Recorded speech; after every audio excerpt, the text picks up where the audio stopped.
So dito po tayo kay Gina May. Tayo po ay magdadala po ng bigas at kakamustahin na rin natin siya. Gina May. Dito si Gina May. Mag-isa naman si Gina May. Ito talaga May. Ito ang bigas nyo. Oh, talaga na kami. Sino kasama mo dito May? Wala. Ha? Wala. Asa pala si kuya mo? Yung kasama ni Usli. Ha? Yung sa baba. Sino yung sismi? Usli din yung kasama ni Lula. Kasama ni Lola mo. Wala.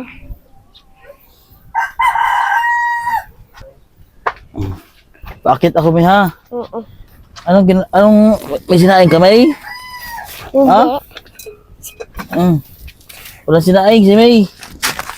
Saan natin ilagay? Ibigas mo. Dito na. Oh. Orang tupi Sino nagatupi ng damitan niya May? Dito ikaw, kuya. Gaaral na si May, oh. Tingin daw ko. Gaaral ka? Ha? May? Pasok ka na sa school? Oo. Ha? Upo. Si kuya mo? Ha? Pa? Hindi pa pumasok si kuya mo? Wala kasi ano. Walang birth certificate. Gerald, Oo. si Gerald po kasi ay wala po siyang birth certificate. Kaya hindi pa po siya nakapagpasok. Ito po si Gina May ay mayroon po siyang birth certificate. Buti nilang po ay siya po ay naggawa ng birth certificate noon nung siya pinanganak. Kasi ang problema po ngayon kasi medyo nahihirapan po tayo doon sa mga batang tinutulungan po natin na walang birth certificate na gusto po natin tulungan na sila po ay makapag-aral. Mahigpit na po ngayon kukuha ng birth certificate doon sa mga magulang po na walang birth certificate. For example, si Gina May nung kasagsagan na hindi pa mahigpit ay nakuhaan po siya ng birth certificate. Kahit walang birth certificate yung mga magulang ay makaka-release po. Pero ngayon po, kapag wala pong birth certificate yung magulang, ay kailangan po munang kumuha po ng magulang ng birth certificate bago makakuha po yung kanilang anak. Ayun po ay katunayan na talagang sila po ay rehistrado ang mga magulang po. So, ilan na po yung aking mga natulungan na nakuha na po natin na share record. Pagdating po doon sa final process na po ay nire-reject po dahil wala nga pong birth certificate yung kanilang mga magulang. So, buti si Gina May ay mayroon, kaya start na po siya mag-aral sa school. May sinulat ka na. Sino ang tuturo sa'yo magsulat? Saan? Saan? Saan sinulat mo? Tingnan ako. Tingnan na sinulat ni Gina May. Wala pa. Ito. Ano? Ito ang gagayahin mo. Ito. Asan ang ballpen mo? Daw, tingnan natin. Yung ballpen lapis pala. Sige na. Ayusin mo yung gamit mo. Dami mga Crayola eh. Ito pa ito. Mga pamunas mo ito. Sino nang kasama mo pagdating sa school? Sinariyan. Ang kasama mo sa school. Ayusin natin. Tasahan natin. Tingnan natin kung marunong ka na magguhit-guhit. Yak marunong magkuhit. Yak marunong. So, ito po siya mga kabayan ay ang kwento po nito, iniwanan na po sila ng kanilang ina. Nag-asawa po ng iba yung kanilang ina. So, ang natira po dito ay dalawa po sila magkapatid. Yung isa po ay nandun naman sa kanyang mama. Pero nandito po itong bunso, si Gina May at saka yung kuya niya. Si Gerard. Sige daw, biyahe mo na to, guhit. Dito. Ito kumarunong. Isang guhit na straight mo na, straight. Ganyan o. Pababa. Yan, hanggang dito lang sa blue. Hanggang dyan lang sa may blue. Tapos mayroong buntot dito. Yan o. Yan. Tapos kabila. Yan. Tapos ito. Ito. Ganyan o. Medyo pabilog. Ganyan o. Yan, pabilog. Tapos ganyan, parang ahas. Diretso dito sa baba. Yan, diretso. Tapos ganyan. Ganyan, di ba? Tapos ito. Pabilog. Tapos hanggang dyan sa may pula na yan. 3 yan, 3. Yan, tapos 3. Ipakita mo to sa teacher ha. Pagka sa Lunes ha. Next, ito, 4 ya, 4. Isang straight, guhit, straight, pababa, hanggang sa kulay blue. 4, tapos, dito sa kabila, hanggang pula lang. Tapos, ganyan. O, 4 yan. 5. Isang guhit dito. Isang guhit pa ganyan. Tapos, straight konti hanggang sa may red. Tapos, pabilog, ganyan. Hanggang kulay blue. Oh. Oh, ikaw daw. Sige, ikaw din sunod. Ito, gayahin mo. Number 1. 1, sige. Dito lang sa may tapat. Hanggang kulay blue ha. Ayan, straight. Oops. Sige, dito sagad. Yan, sagad. Yan. Tapos ito. Taas pa. Yan. Tapos ito. Gayahin mo to. Parang, ano siya, pa-curve siya. Ayan. 2 yan, 2. Yan. Diretso sa baba.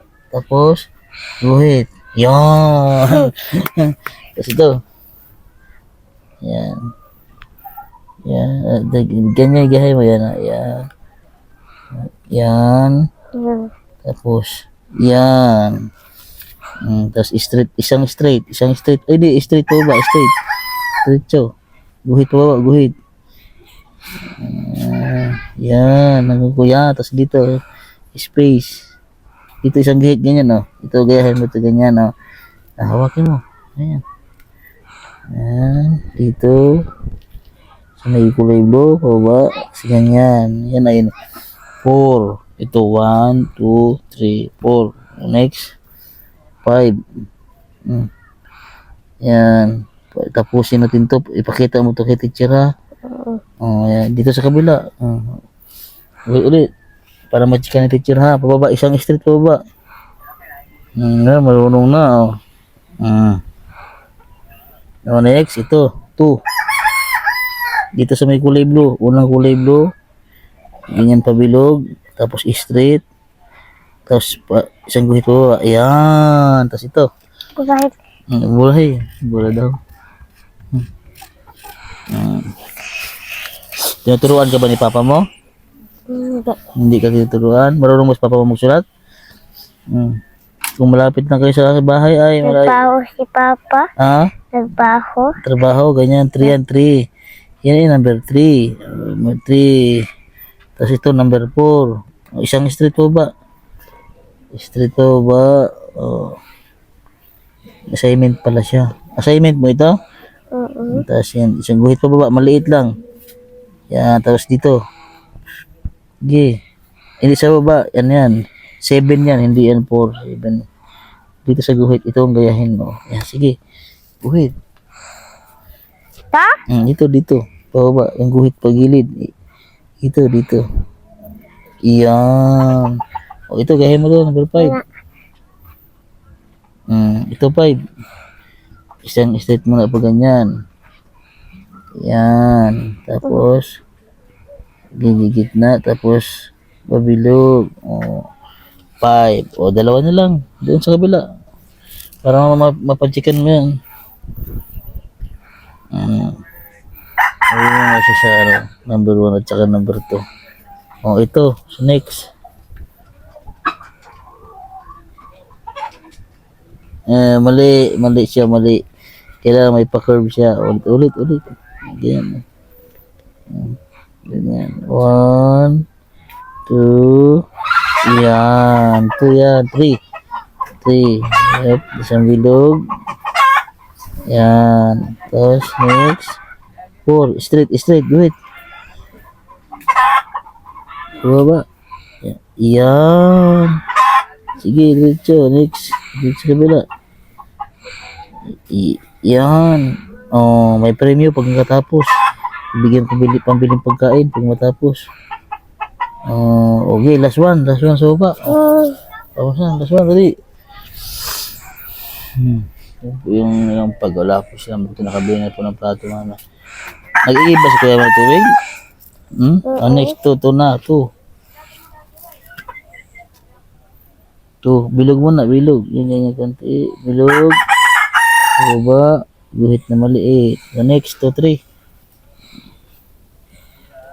Ito, gayahin mo. Yan, oh. Ito, 3. Yan, ah. Bilog. Bilog. Next, 4. Uhit. Gugupihat. Pa-straight. Dine? Upo. Mm. Tapos yan. Next, number 5. Yan. 5. Ayos na. Ito kasi pa-check mo sa teacher yan ha. Ano pa yung sinulat mo? Laan na. Ha? Laan na. Wala na. Tabi mo ito yung mga gamit. Dapat dito yung mga lapis. Ayan o, mga lapis. Ayan. Ito yung mga lapis. Ito yung mga notebook mo. Oh. Wala pang sulat yung notebook mo. Opo. Nagawaan ng ano, dikitan yan. Ano to? Dikit. Physical and natural science. Aba. Galing. Ito, ipakita mo to sa teacher ha. Sinulat mo. Assignment mo yan ata eh. Ito pa. Siya lang po mag-isa dito mga kabayan. Pag yung kuya niya kasama ni Papa niya pagtrabaho, buti lang po may mga kapitbahay naman po sila nagtitingin sa kanya. Pasok na sa Lunes. Balita ko po, pupunta na si Mama mo dito. Ha? Nag-asawa na ba kasi mama mo? May bago na asawa si mama mo? Ha? Nagabidyo. Ba't ang kuko mo ko nandikatir? Wala. Mahaba ang kuko mo, madumi pa ay. Tingnan na sa kabila. Dapat nag-nilikatir. Wala ba nilikatir dyan sa kapitbahay niyo? Ha? Wala. Madumi ay. Nay, may nilikatir po kaya tay? Gani? Ang taas kay kuko ba tayo? Ha? Pasok na na. Kaya gani ay. Ako ang nag-update na. Wala, di taas kay kuko. Wapa na ko kung ano yan. Panilikatir na lang ko tiha pag ano. Kay kaabot lang po na ako ay. Busy yung pug ko ay. Kaabot lang po na ako ay. Kay magdani ana, ulit patos. Wa siya sapatos de? Wa. Siya sige. Kinilas lang siya. Usang kulang niya te. Ano? Yung uniform niya. Uniform. Usang kulang sa uniform niya dala. Yung saya niya. Tagana ko sa uniform niya. Sapatos lang. Yes. Anuhan na lang kita ng sapatos ha. Oo. Kulay itim. Kulay itom ha. So, medyo na busy din po kasi tayo. Mga kabayan. So, kaya yun po yung dahilan ko na pag tayo po ay nag-mission sa Davao, ay bumabalik po talaga ako dito sa amin dahil hindi po tayo pwede mag-stay doon dahil marami po tayo mga tinutulungan ng mga bata na pamilya din na umaasa din po sa atin. Kaya yun po yung isa sa dahilan kung bakit kami ni Rin Vlogs ay umuwi po talaga sa aming kanya-kanyang lugar dahil katulad ito, marami tayong beneficiary na tinutulungan na hindi naman po pwede na pabayaan natin dahil ayun ay ating tinutulungan.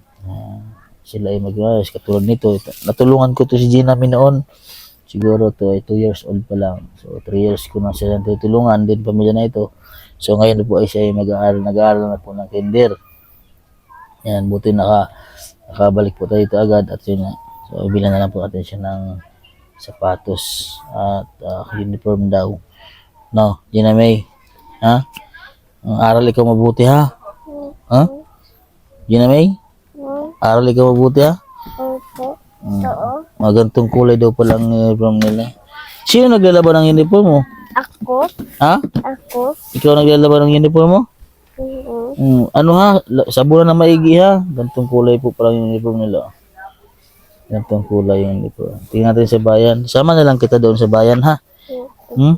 Sama kita doon. Paalam na lang ako kay Papa.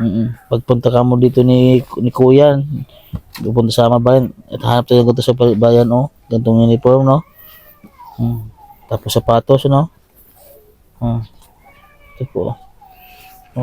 Wala daw siya, mga luma po yung mga bigay din po daw ito ng bahay nila.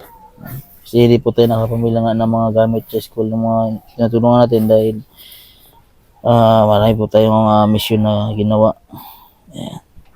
Kaya bumalik din po agad ako dito sa amin sa Batangas para bisitahin po yung mga bata. Nag-aaral po sila lahat, yun nga lang at kulong-kulong po yung iba. Katulad to si Gina po kasi hindi natin nabilhan ng gamit niya dahil ngayon first time niya po lang magpasok. Pero yung pamilya po nila Gilbert, nabigyan na po natin yung mga gamit yun. Mga uniform. Ha? Hindi namin ha? Ingat ikaw dito ha? Ha? Ganda-ganda pa naman eh. Huwag ikaw magpupunta dun sa ilog. Ha? Kasama mo ko pag naligo. Oo. So, sige. Ayan. So, yun po mga kabayan at maraming salamat po sa ating mga sponsor. Kay Sir po. At siyempre kay Tito Dad at kay Ma'am Alory. Maraming salamat po. Kay Tito Rizalde Digoma. Maraming salamat po sa inyo, Sir. Sa ating kaibigan. Siyempre sa ating mga anonymous. At siyempre sa mga viewers po natin sa YouTube at Facebook. Maraming salamat po sa inyo. At sa mga gusto pong magpaabot po ng tulong kay Gina May. At para makompleto po natin yung gamit niya po sa school. Bilhan po natin sapatos, uniforme, na rin po siya nag-aaral na. Yan. Mag-message lang kayo sa aking Facebook page mga kabayan. Basta rin channel po. At pwede rin po kayo mag-message sa aking Facebook account na Tulay Ring at sa aking asawa Jessa Del Rosario. Pwede rin po kayo mag-message doon kung hindi po kayo makapag-message sa aking Facebook page dahil restricted pa po yan ngayon mga kabayan. So yun po, sana matulungan po natin si Gina May. God bless po mga kabayan at magandang hapon po sa inyong lahat.